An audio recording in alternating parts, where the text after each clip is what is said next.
इथल्या मंदिरालगतच्या पाराजवळ शाहिस्तेखान हल्ल्यावेळी बाजी जयदेव शिवाजी महाराजांची घोडी घेऊन येथेच थांबले होते।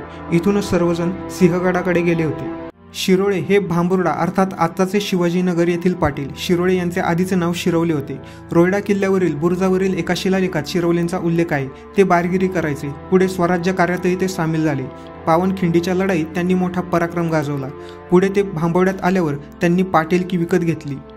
शिरोळे पाटलांचा पहिला वाडा पूर्वीच नष्ट झाला। ती जागा पिराचे वाडगे म्हणून ओळखली जायची। आजच्या शिवाजीनगर गावठाणातून फेरफटका मारला असता शिरोळ्यांच्या अलीकडील पिढीच्या वास्तूंचे अवशेष दिसतात। या घराण्याच्या नाईक शिरोळे, वतनदार शिरोळे, इनामदार शिरोळे व बिन्नीवाले शिरोळे या पदव्या आहेत।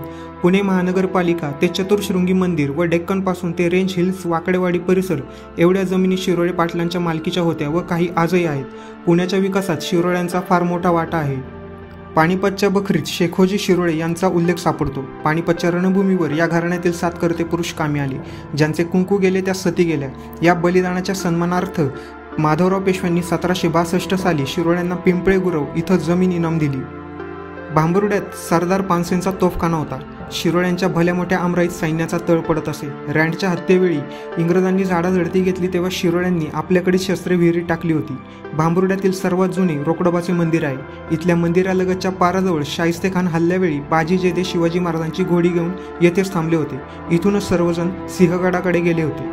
भव्य कपाळ आणि मोठ्या मिशा असलेल्या रोकडोबाचं उग्र दर्शन घडतं। मंदिराच्या परिसरात इतर लहान मंदिर आहेत। मंदिरामागे कैलासवासी श्री गुरुभक्त लक्ष्मणराव शिरोळे पाटील यांची व इतर काही समाध्या आहेत। जंगली महाराजांनी मंदिर परिसरात अनेक प्रासादिक बदल घडवून आणले।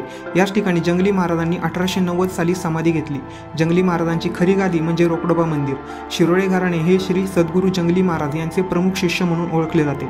या घराण्याला जंगली महाराजांचा सहवास आणि आशीर्वाद लाभला आहे। रावसाहेब शिरोळे यांना दिलेले शाल श्रीफळ आजही त्यांनी जतन करून ठेवले आहे।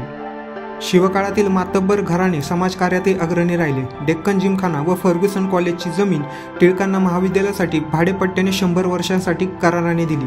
आचार्य अत्रे यांच्या प्रयत्नातून पुढे भांबुर्ड्याचे नामकरण शिवाजीनगर असे झाले।